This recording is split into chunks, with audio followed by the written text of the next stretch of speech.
Joining us now, Ranking Democrat of the Homeland Security and Governmental Affairs Committee, Senator Gary Peters of Michigan.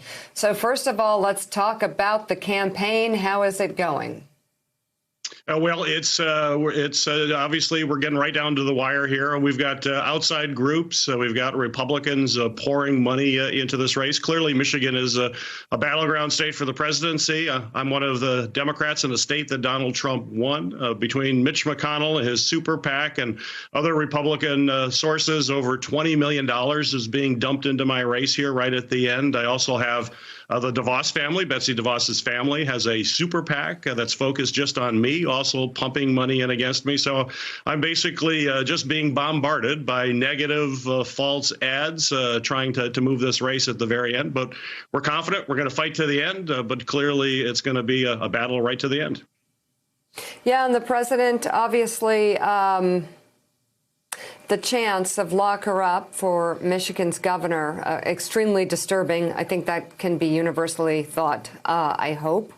Do you think that the president himself is riling up sort of forces against Democrats at this point? Or is there a diversity in Michigan that, has to be straightened out or at least reckoned with on Election Day?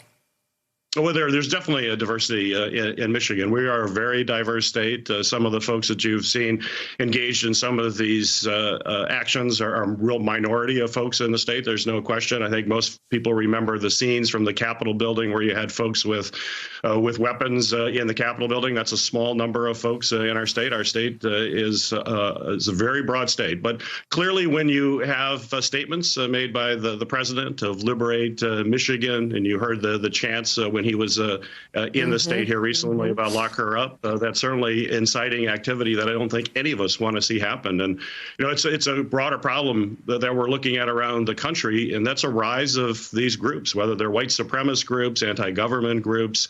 My work as the ranking member on Homeland Security, we are seeing this is an incredibly dangerous trend that's happening in our country as more of these groups become emboldened.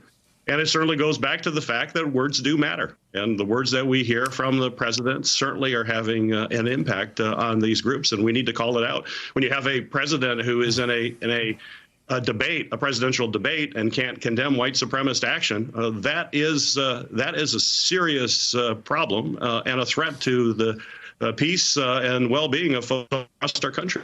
Thanks for checking out MSNBC on YouTube, and make sure you subscribe to stay up to date on the day's biggest stories. And you can click on any of the videos around us to watch more from Morning Joe and MSNBC. Thanks so much for watching.